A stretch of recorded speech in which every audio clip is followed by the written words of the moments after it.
Assalamualaikum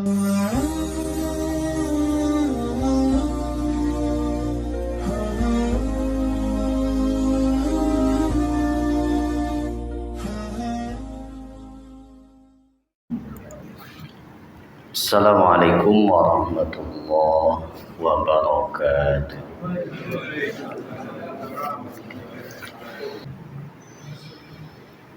Allah Ta'ala berfirman, ini ayat sering kita dengar. Kapan tuh? Innallaha ya'muru bil 'adli wal ihsan wa ita'i dzil qurba wa yanha 'anil fahsya'i wal munkari wal baghi. Ya? Iya, khutbah kedua ini. Ya. Kalau udah selesai khutbah, tuh ini penutupnya tuh khatib. Ya? Oh, ibu-ibu nggak pernah dengar ya, nggak apa-apa berarti ya, dimaafkan ya. Iya. Kenapa ini ayat selalu diulang-ulang disampaikan? Karena inilah satu-satunya ayat di Al-Quran yang paling menghimpun kebaikan dan keburukan. Nah, itu. Jadi menyebutkan hal yang baik dan yang buruk sekaligus di situ. Secara umumnya, ya. Innallaha, sesungguhnya Allah, ya'muru, dia memerintahkan, bil adli, untuk berbuat atau berlaku adil. Adil itu apa?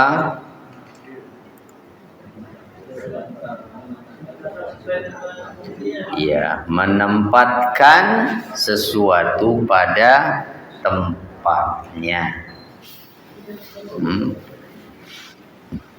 Menempatkan sesuatu pada tempatnya, menempatkan diri sebagai hamba.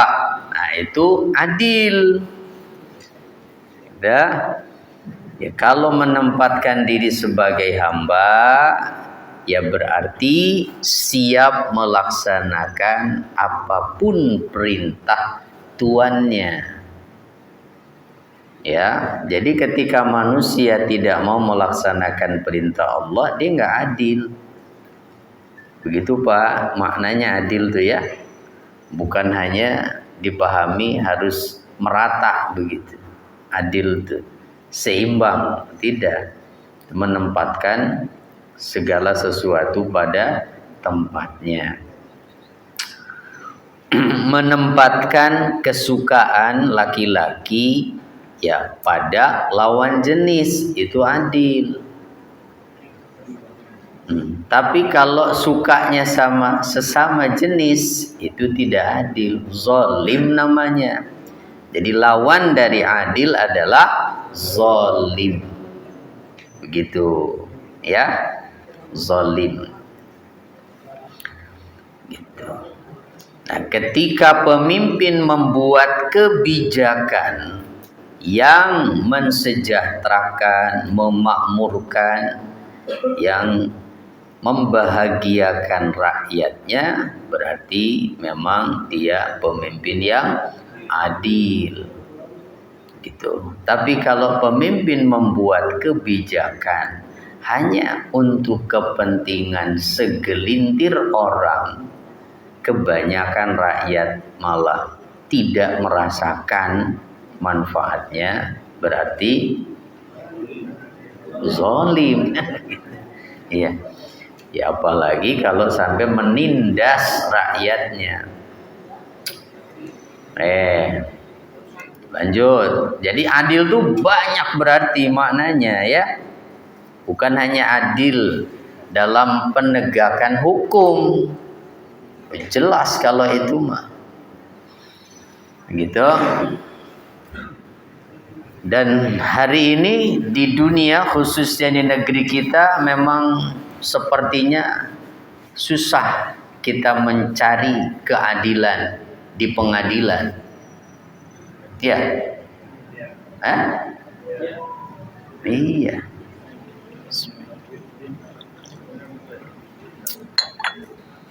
Karena penegak hukumnya tidak membela yang benar, tapi membela yang bayar. Susah. Ya, maka keadilan itu nanti akan ditegakkan di akhirat. Ya, di hadapan pengadilan Allah Subhanahu wa taala. Ya. Baik. Itu adil yang pertama ya, yang diperintahkan Allah itu. Terus apa lagi? Wal ihsan.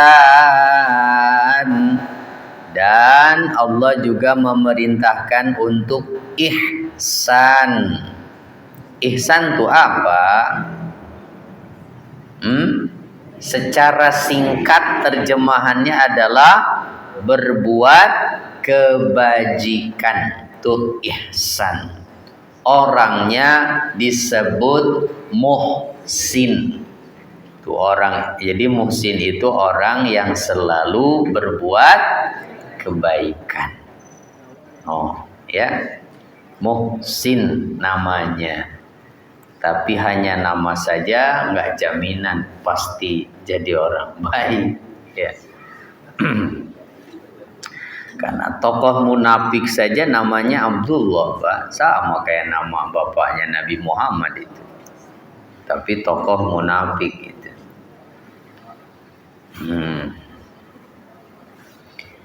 Ihsan.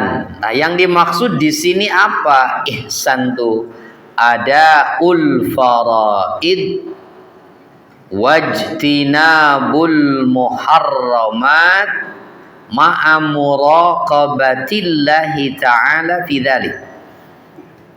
Yang dimaksud dengan ihsan adalah melaksanakan segala kewajiban, menjauhi segala yang diharamkan, disertai sikap muraqabah, merasa diawasi oleh Allah pada yang demikian itu. Saat mengerjakan yang wajib, dia merasa diawasi oleh Allah, gitu. Sehingga perhatiannya bukan manusia yang dia cari perhatiannya, tetapi Allah semata-mata. Alal wajhil matlub, dan mengerjakannya sesuai dengan cara yang dituntut, sesuai dengan syariat. Itu.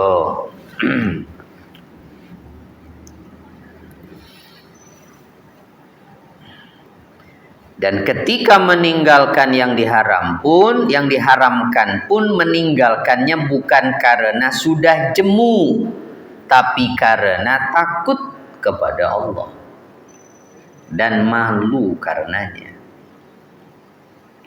Kalau seorang pencuri berhenti mencuri karena sudah bosan, begitu, ya itu belum tentu kebaikan. Ya, atau tidak melakukannya karena tidak mendapatkan kesempatan. Ya, belum tentu dianggap ihsan itu mah. Enggak disebut kebaikan. Nah, jadi itu ihsan itu ya. Ya termasuk berarti di dalamnya ihsan itu adalah berbuat baik kepada sesama manusia, khususnya terutama sesama muslim. Itu makanya Nabi menetapkan ada hak sesama muslim yang menjadi kewajiban muslim yang lain. Ada berapa? Ada 6. Ya, hakul muslim 'alal muslim sittun.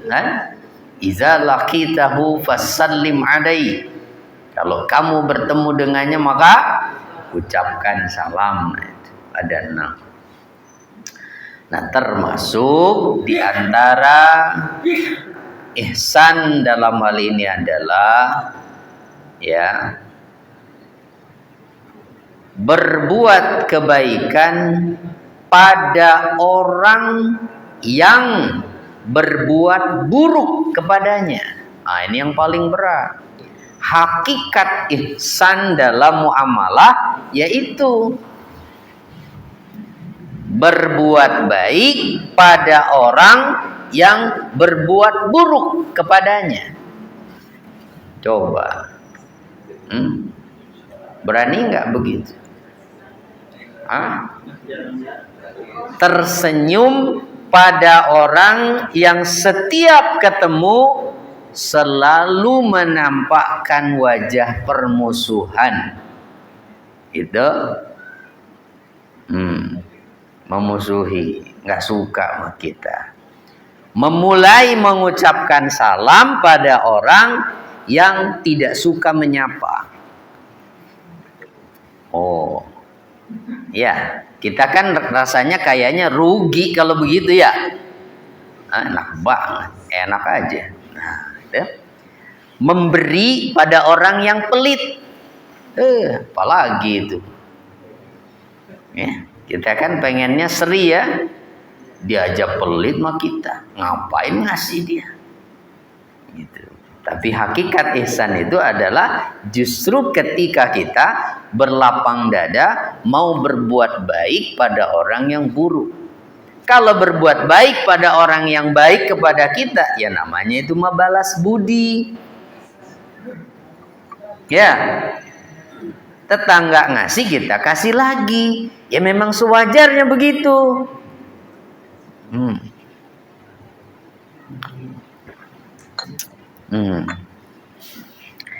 Kalau dikirim makanan ya kirim lagi, minimal terima kasih.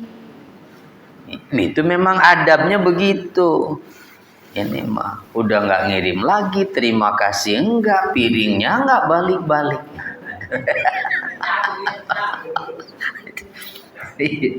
Ya dengan tetangga begitu.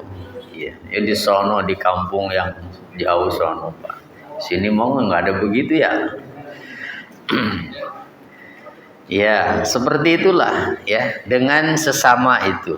Jadi ihsan itu kalau pengertian ihsan dalam hubungan kita dengan Allah makan seperti yang Nabi sampaikan ketika ditanya oleh malaikat Jibril, akhbirni anil ihsan, anta'budallaha ka'annaka tarahu fa illam takun tarahu fa innahu yaraka. Ihsan itu adalah ketika kamu menyembah Allah, beribadah kepadanya dan kamu seakan-akan melihatnya atau seakan-akan dia melihatmu. Yang tadi disebut muraqabah itu. Nah, tapi ihsan dalam muamalah, ya, dalam berinteraksi dengan sesama manusia, khususnya sesama muslim, yang tadi berbuat baik pada orang yang berbuat buruk pada kita.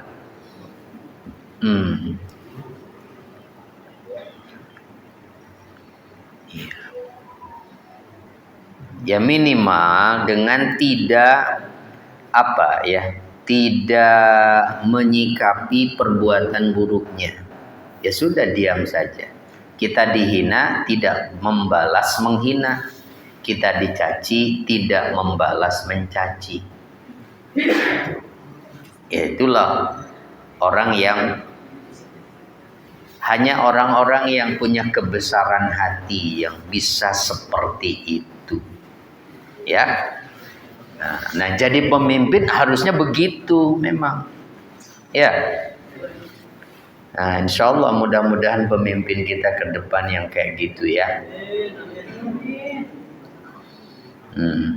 Tuh. Tadi sebut aja amin amin. Iya. Terus apa lagi lanjutannya?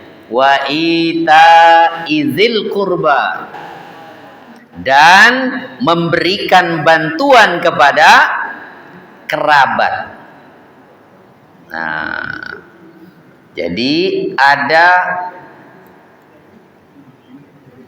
nilai lebih ketika seseorang itu memberikan sesuatu kepada kerabat. Memberikan sesuatu pada orang yang membutuhkan selain kerabat tentu baik. Tapi kalau yang dibantu itu kerabat, bisa dua nilainya. Nilai sedekah dan silaturahim. Karena silaturahim itu artinya menjalin hubungan rahim. Jadi silaturahim itu secara khususnya adalah kepada orang-orang yang ada hubungan rahim dengan kita. Kerabat sendiri itu jaga begitu. Tuh makanya Nabi juga bersabda, ibda biman ta'ul. Mulailah berbuat baik itu dengan orang-orang yang ada hubungan keluarga denganmu. Oh, jangan orang lain. Ya, jangan orang lain. Ya, ita izil qurba, zawil qurban. Artinya apa? Berikan kepada orang-orang yang memiliki hubungan kerabat itu hak mereka yang menjadi kewajiban kita. Apa? Albirru wassilah. Kebaikan serta silaturahim. Jangan sampai memutus silaturahim. Walaupun ya ini ya biasanya apa? Potensi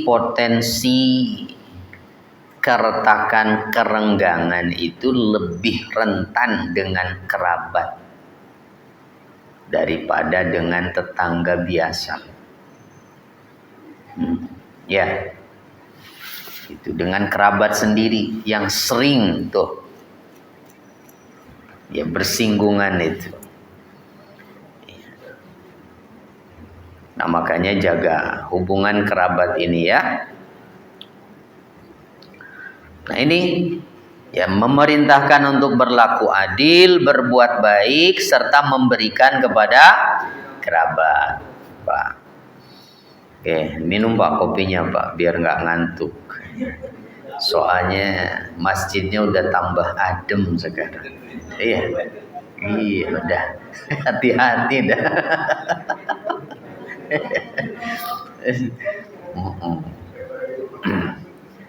Iya.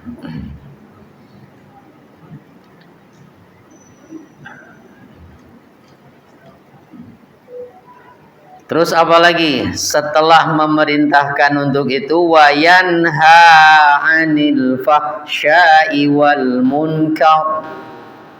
Nah, tadi kan perintah, sekarang larangan. Makanya ini ayat tadi saya sampaikan adalah ayat yang paling menghimpun kebaikan dan keburukan. Nah, yang dilarang apa?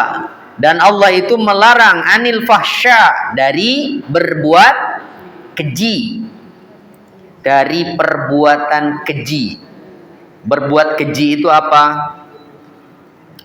Al-fahsya, al-fahisyah, ya. Al-fahisyah itu adalah segala perbuatan yang sangat buruk, gitu. Secara khusus yang disebut fahisyah itu adalah zina dan teman-temannya.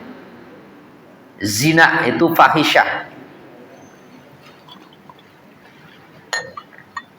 Apa temannya? Ya lesbian, homoseks, gitu. LGBT lah sekarang itu. Bahkan secara syariat, hukuman orang yang menyukai sesama jenis lebih berat hukumannya daripada zina. Ya, lebih berat dalam syariat itu. Nah ini fahsya nih, ya, fahsya, fahisyah. Jadi Allah melarang berbuat keji, berbuat zina.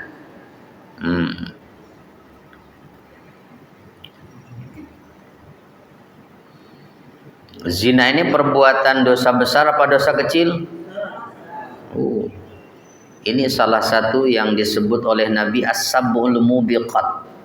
7 hal yang bisa membinasakan. Itu salah satunya adalah zina.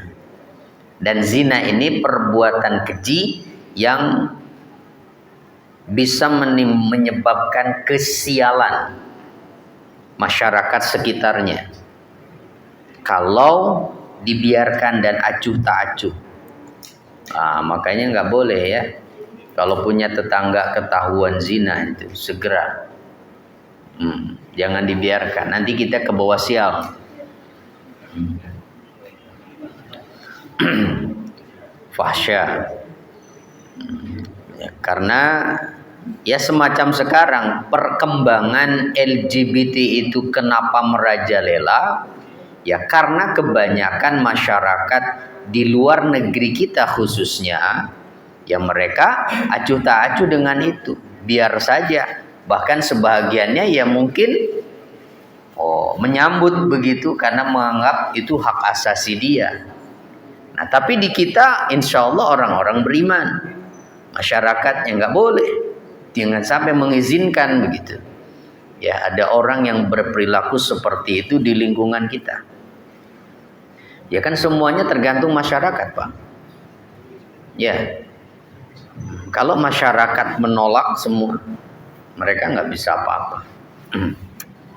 Nah makanya ayo masyarakatnya yang paham gitu tentang agama, ya. Apalagi wal munkar, dan Allah juga melarang dari kemungkaran. Apa kemungkaran itu? Segala sesuatu yang diingkari oleh syariat serta diingkari oleh fitrah akal manusia yang sehat. Tuh, jadi yang bertentangan dengan syariat dan juga bertentangan dengan fitrah akal manusia yang sehat. Nah, itu disebut mungkar, ya, munkar. Jadi apa dong? Ya apa saja banyak kemungkaran itu. Berarti bukan hanya melanggar perintah-perintah syariat saja. Ya termasuk berarti melakukan sesuatu yang tidak sepantasnya dilakukan.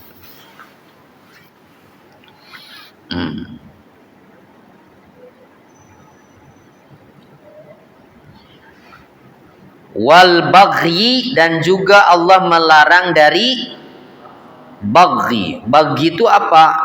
Kalau di sini diterjemahkannya permusuhan. Nah, kalau dalam tafsirnya adalah az-zulmu, kezaliman, baghi itu. Wal i'tida, tindakan melampaui batas di dalam segala hal. Nah, sewenang-wenang. Ya.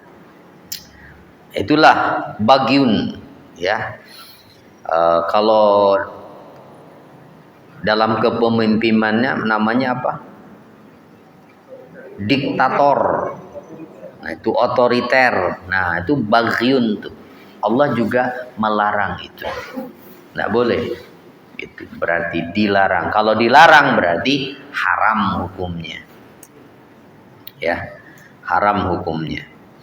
Tidak boleh memaksakan kehendak gitu. Nah, kalau boleh begitu ya Pak ya, kalau Bapak jadi presiden. Jangan memaksakan kehendak begitu.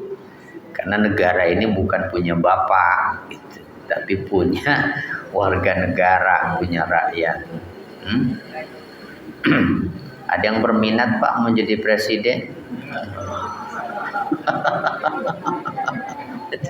Berat ya Pak, berat tanggung jawabnya dunia akhirat. Masalahnya itu kalau buat kita mah ya bukan cuma berat modalnya tapi berat tanggung jawabnya. Untuk apa semua ini Allah sampaikan? Ada perintah, ada larangan. La'allakum tazakkarun. Nah, dia ini memberikan pelajaran kepadamu agar kamu selalu ingat. Ya, agar kamu selalu ingat. Ya'izukum la'allakum tazakkarun. Allah menasehati kalian melalui ayat ini supaya kalian selalu ingat. Makanya selalu diulang ayat ini setiap khutbah itu. Ya, dia kalau tidur mah ya nggak dengar. Ya, itu. Innallaha ya'muru bil adli wal ihsan wa ita'izil qurba. Ya, bangun-bangun Allahu Akbar, Allahu Akbar. Saya nggak tahu itu. Selalu diulang, Pak, karena secara umum kan ini mencakup semua itu. Ayat ini, surat An-Nahl ayat 90. Berikutnya, wa aufu bil bi ahdillahi idza ahadtum, dan tepatilah janji dengan Allah apabila kalian berjanji. Apabila kalian berjanji, tepatilah janji dengan Allah apabila kalian berjanji. Ini perintah dari Allah Ta'ala kepada semua hamba yang mukmin khususnya untuk menepati janji. Ya, baik janji kepada Allah ataupun janji kepada manusia. Ya, begitu.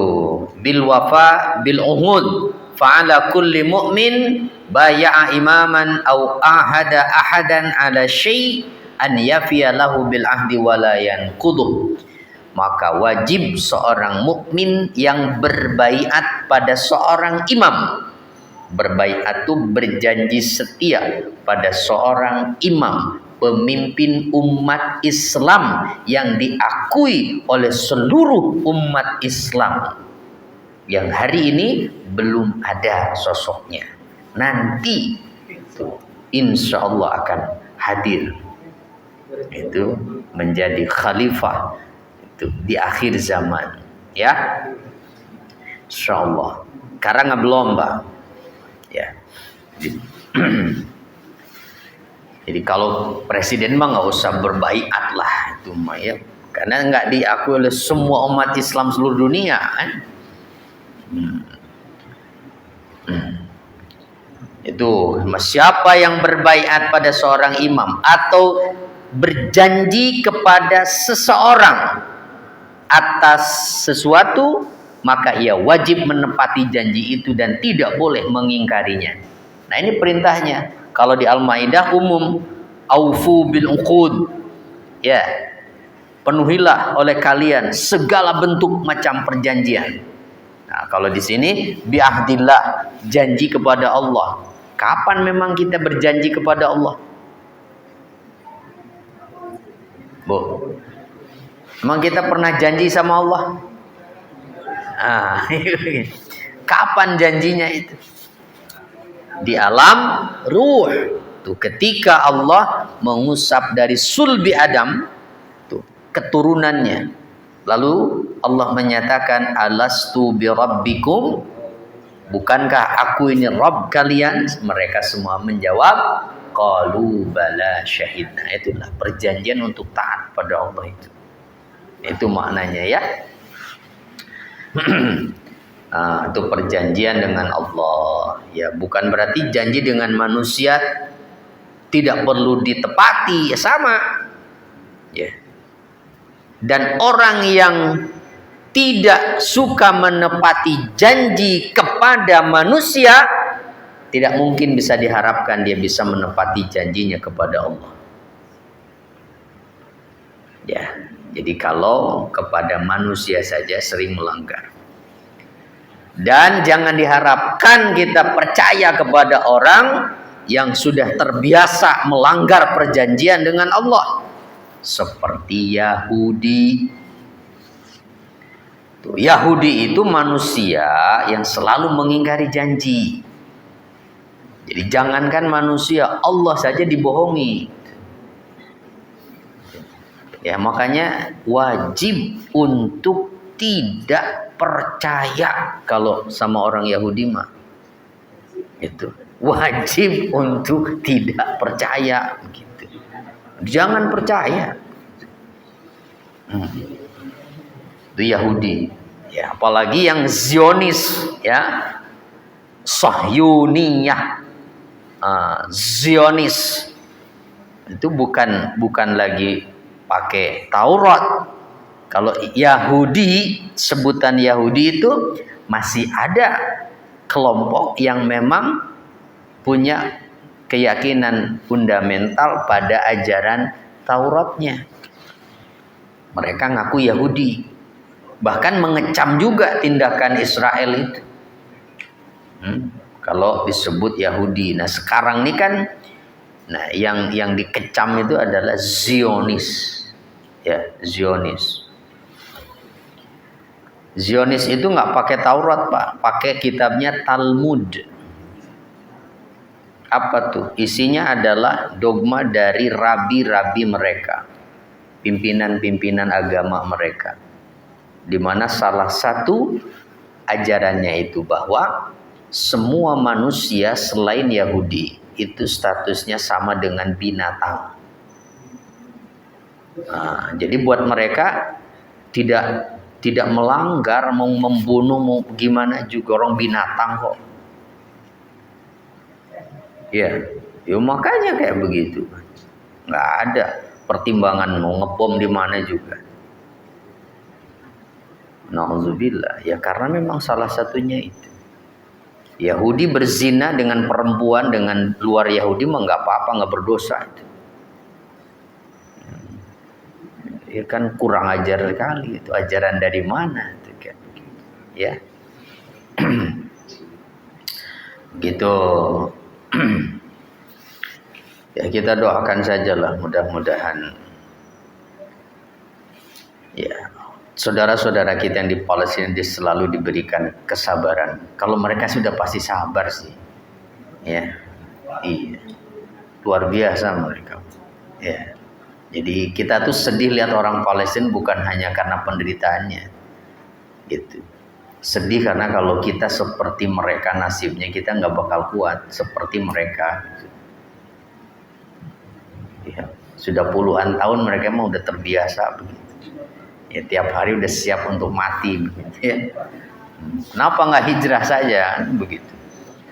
Nah, karena memang yang mereka pertahankan itu, nih jawaban orang Palestina apa? Yang kami pertahankan bukan tanah air kami, tapi ini adalah amanah umat Islam. Jadi tanah itu adalah tanah umat Islam. Nah, itu karena ya, penguasaan wilayah itu kan yang datang bukan hanya Israel yang sudah ada di situ, tapi dari berbagai negara datang ke situ. Bapak lihat kan mungkin di beberapa media sosial dipaksa orang-orang penduduk Palestina suruh keluar dari rumahnya. Zolimnya luar biasa. Nah orang-orang Zionis yang baru datang enak aja nempatin rumah deh. Itu. Jadi konfliknya itu konflik eksistensi itu. Bukan cuma wilayah. Ya, bukan hanya wilayah.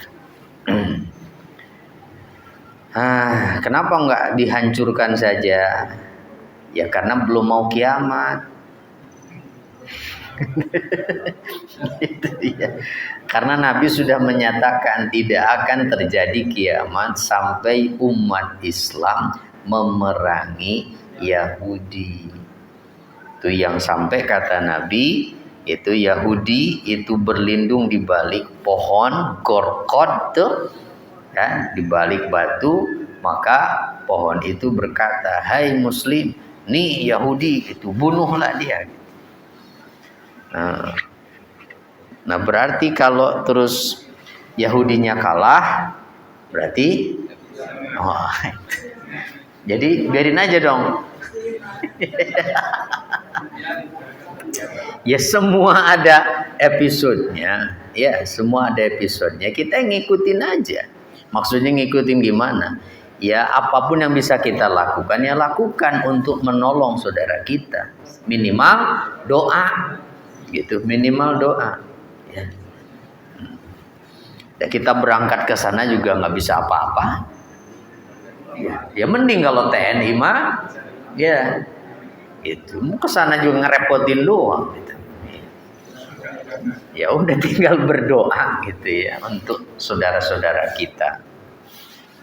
Itu minimal doa.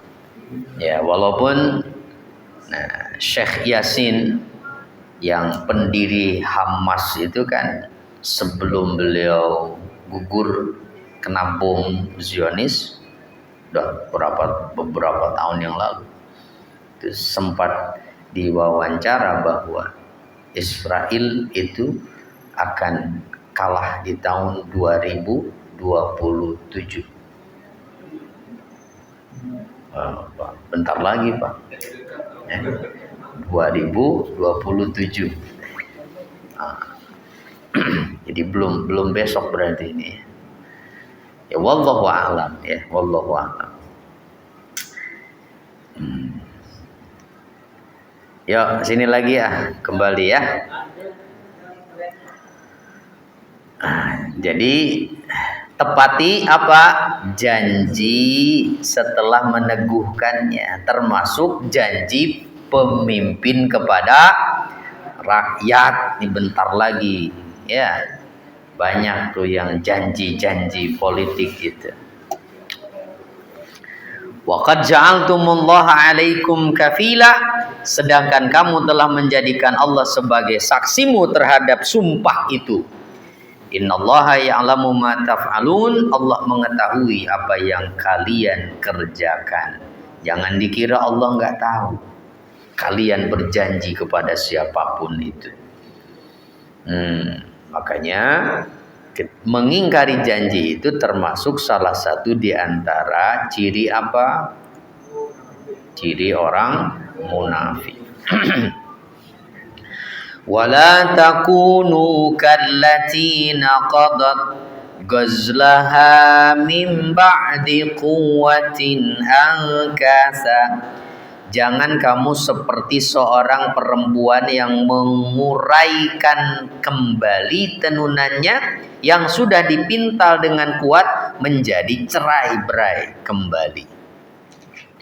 Nah, ini sering disampaikan kadang-kadang ayat ini ya.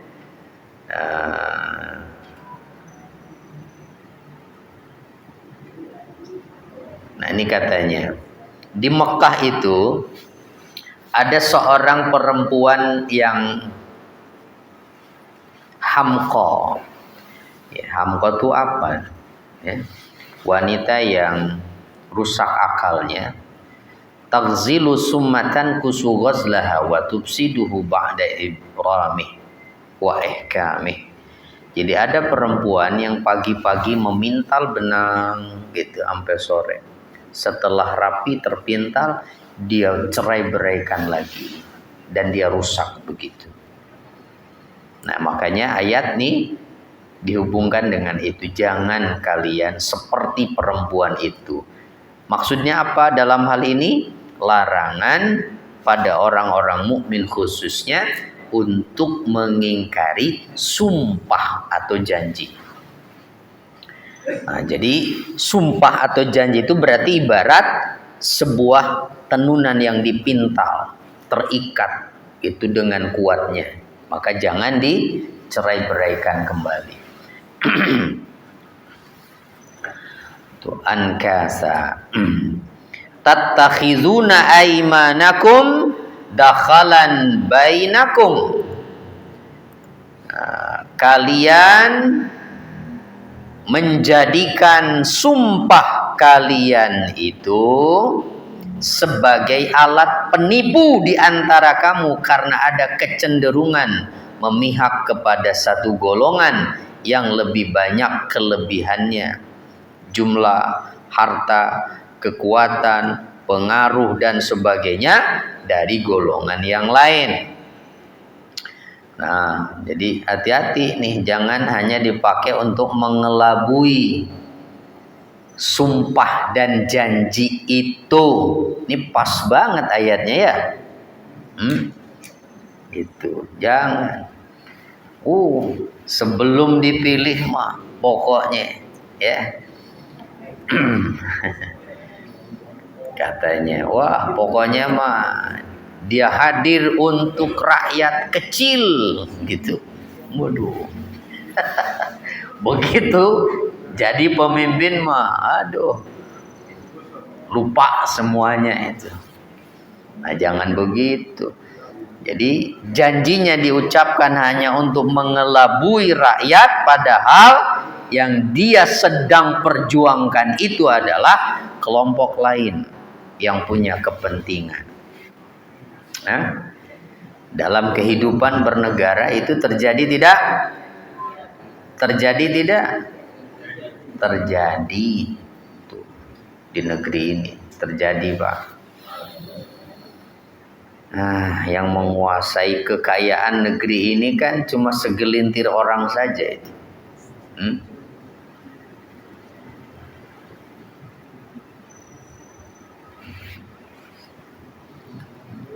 Iya.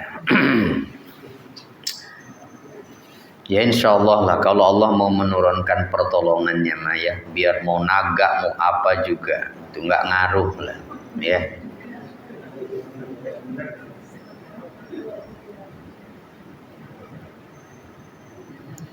Terus apalagi antakuna ummatun ya abar innama yablukumullahu bi, sesungguhnya Allah hanya menguji kamu dengan hal itu, wala yubayyinanna lakum yaumal qiyamati ma kuntum fihi takhtalifun, dan di hari kiamat nanti Allah akan menjelaskan kepada kalian apa yang selalu kalian perselisihkan itu.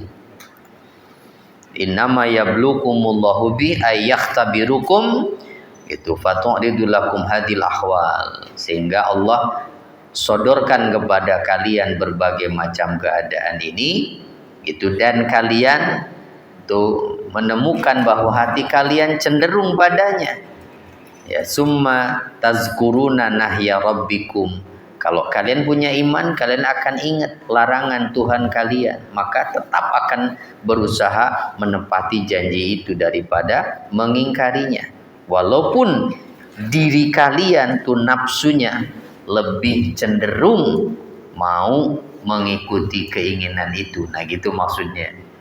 Jadi dalam hal menepati janji nih, ujian dari Allah.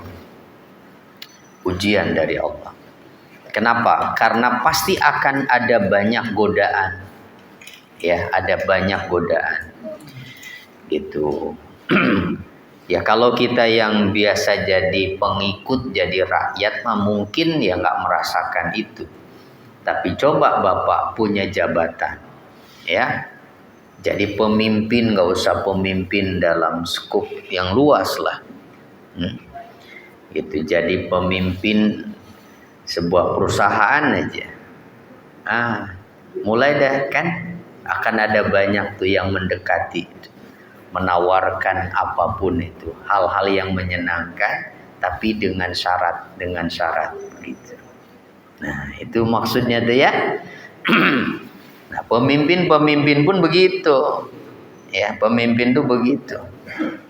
Yang punya kepentingan ini mendekati para pemimpin ini ya untuk membuat kebijakan, walaupun si pemimpin udah janji sama rakyatnya. Nah, dia apakah mau tetap istiqomah memegang janjinya kepada rakyat, atau belok nih ngikutin yang membisikkan tadi. Nah, itu tergantung ya. Kuatnya iman apa enggak itu berarti. Nah, ini yang dimaksud tuh. Wala yubayyinanna lakum yaumal qiyamati ma kuntum fihi takhtalifun. Nanti Allah akan tunjukkan yang kalian perselisihkan itu. Walau sya'allahu laja'alakum.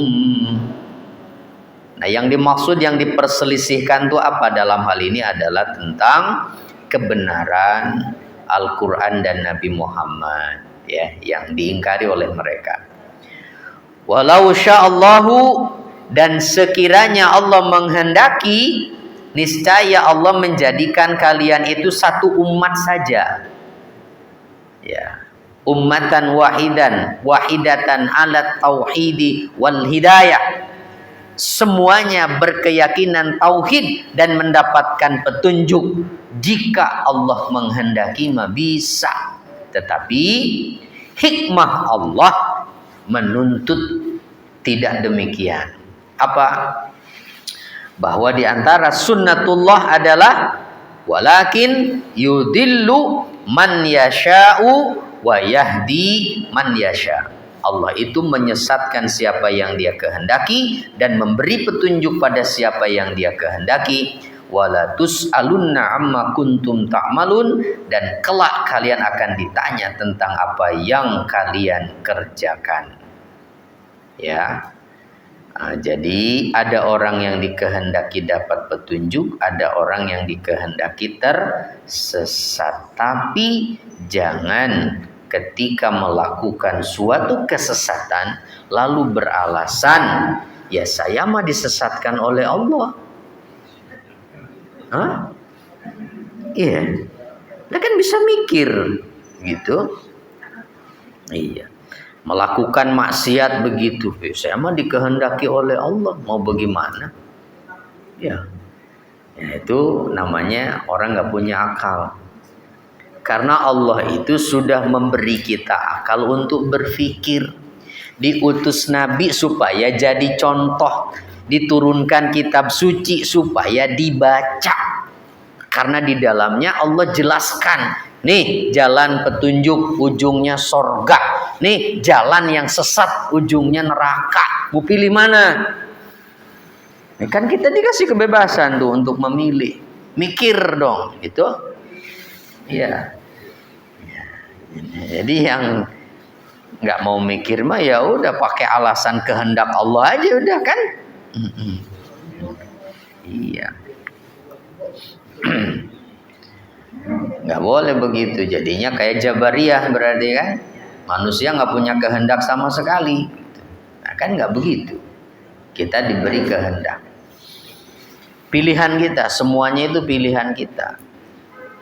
Dengar azan itu kan dikasih pilihan kita, mau tidur apa ke masjid. Ya udah di masjid juga dikasih pilihan, mau lanjut ikut ngaji apa pulang. Ya, milih terus kita tuh Pak. Ya, milih apapun semuanya pilihan dan kita yang menentukan kan. Nah iya, masa nanya sama orang, Pak kira-kira saya berjamaah apa enggak ya? Lah punya akal sendiri gitu. Ya. Gitu. Baik, jadi karena manusia punya kehendak makanya akan dimintai pertanggungjawaban. Nah, makanya ujung ayatnya walatus alunna amma kuntum ta'malun. Kamu akan ditanya nanti tentang apa yang kamu lakukan. Ya karena semuanya itu pilihan kita sendiri.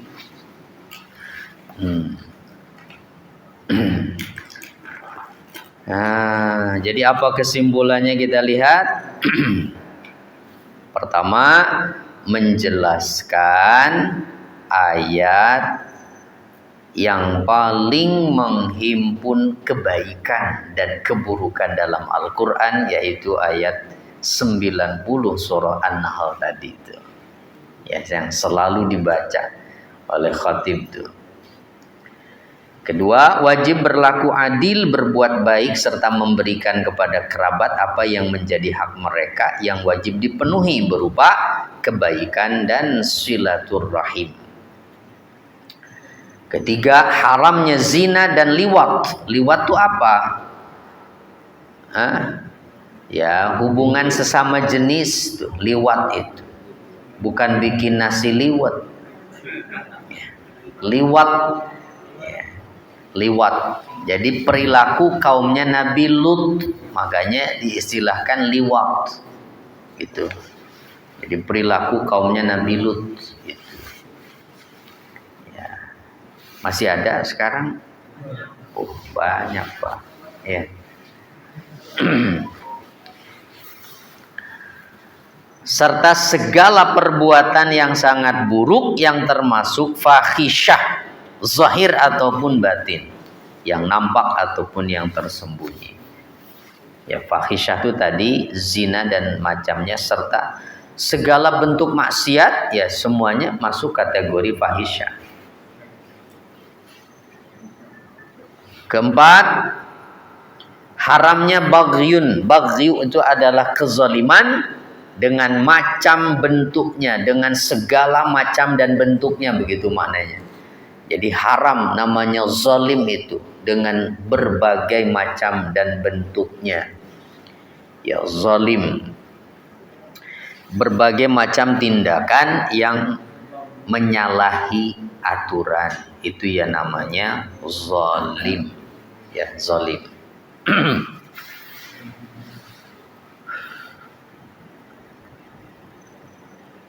Ya, jadi walaupun yang melakukan kezaliman itu adalah pemimpin, ya kita yang paham, yang tahu, jangan ikut-ikutan saja dong. Ya. Ya kita wajib untuk menolak. Karena ketaatan kepada pemimpin itu kan tidak mutlak. Ya, tidak mutlak. Hati-hati Pak, karena kata Nabi, Rasul sudah mengingatkan setelah aku tiada nanti akan muncul para pemimpin yang suka bohong dan suka berbuat zalim. Yazlimun wa yakzibun. Siapa yang membenarkan kebohongannya, berpihak kepada mereka atas kezalimannya, maka orang itu tidak termasuk golonganku dan aku juga tidak termasuk dia, kata Nabi. Oh, mau emangnya nanti ditolak sebagai umatnya Rasulullah di akhirat? Ya makanya ya, jangan asal ikut-ikutan aja, ngiri nggak kebagian sembako. Gitu. Harus konsisten ya.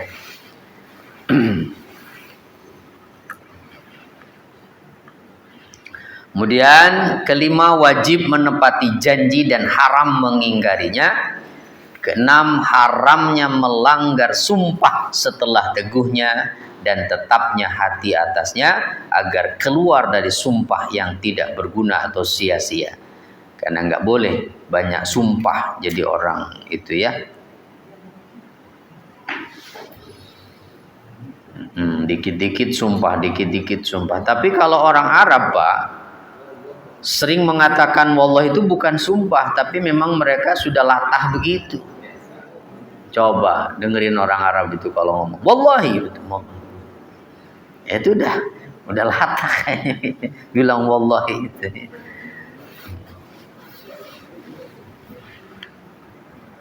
Kemudian ke 7 ya, siapa yang berbaiat pada seorang amir itu pemimpin, atau berjanji pada seseorang, ia wajib menepatinya dan tidak boleh melanggarnya. Apalagi janji sama rakyat satu negara Pak. Waduh, janji kepada satu orang aja wajib ditepati itu. Walaupun janji nggak dipakai di atas Quran kan. Begitu. Apalagi ini janji kepada rakyat satu negara, diambil sumpahnya pakai Quran lagi kan. Oh, demi Allah, saya berjanji. Waduh, berat sekali itu. Ya berat. Makanya pantas kalau kata Nabi, itu siapa orang yang diberikan kepemimpinan oleh Allah, memimpin suatu rakyat, lalu dia mati dalam keadaan menipu rakyatnya, maka Allah haramkan baginya surga. Aduh, na'udzubillah Pak. Ya. Tapi kalau Bapak punya peluang potensi jadi pemimpin dan siap untuk adil mah ya, insya Allah itu pemimpin yang adil kan punya peluang dinaungi oleh Allah nanti di akhirat ya.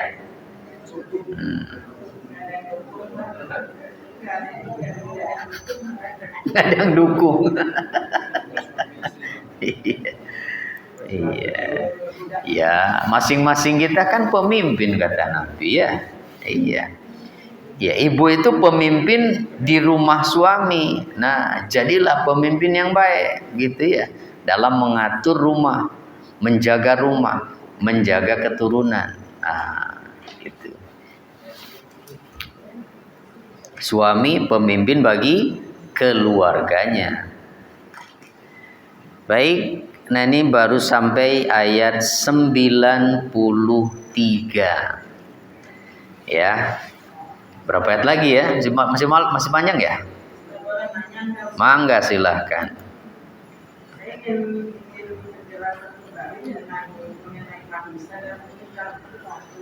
Pengertian itu kan dua-duanya bersatu. Kalau mudahnya sendiri seperti apa, kalau Faisal tadi bagaimana?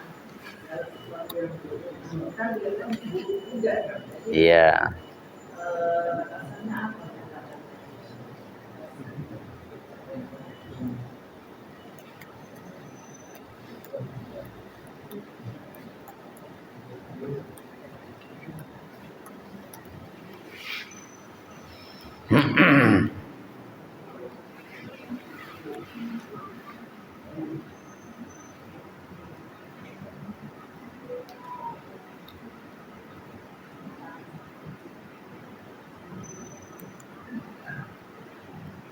Nah, ini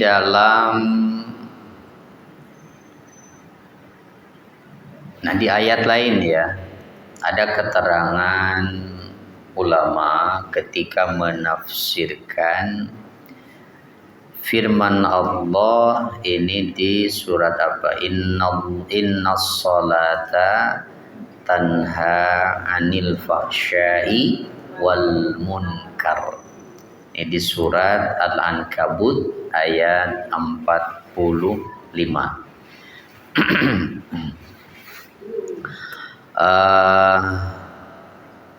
Gini keterangannya agak panjang ini, bentar ya.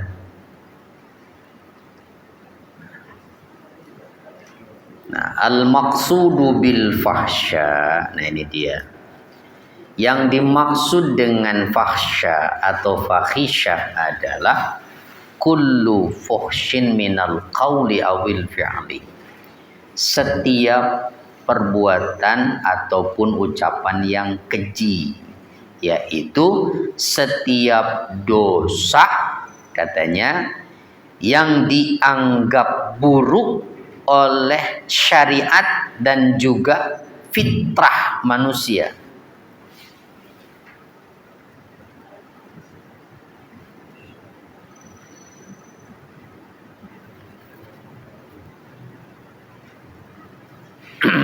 Nah, sedangkan kemungkaran, nah mungkar itu kullu mustaqbahin ghairi ma'ruf wala mardiyin. Setiap hal yang dianggap buruk, bukan kebaikan dan tidak diridhoi Allah. Ya meliputi sebetulnya ya.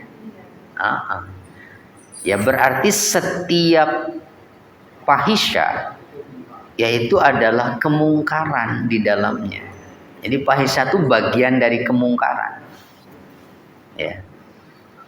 Hanya memang lebih berat gitu fahisyah mah. Ya, lebih berat. Karena spesifiknya secara khusus tadi zina tadi ya. Nah, jadi fahisyah itu memang bagian dari munkar itu.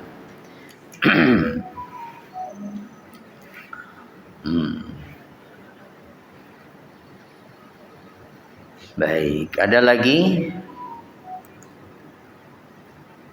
Kita tutup dulu dengan kafaratul majlis. Alhamdulillah makin banyak nih kayaknya ya. Ayo, boleh Bu ajak lagi teman-teman yang lain. Ya, tambah ramai lagi kan. Wah, insyaallah tambah banyak yang paham Quran kan. Allah turunkan keberkahannya nanti ya, insyaallah.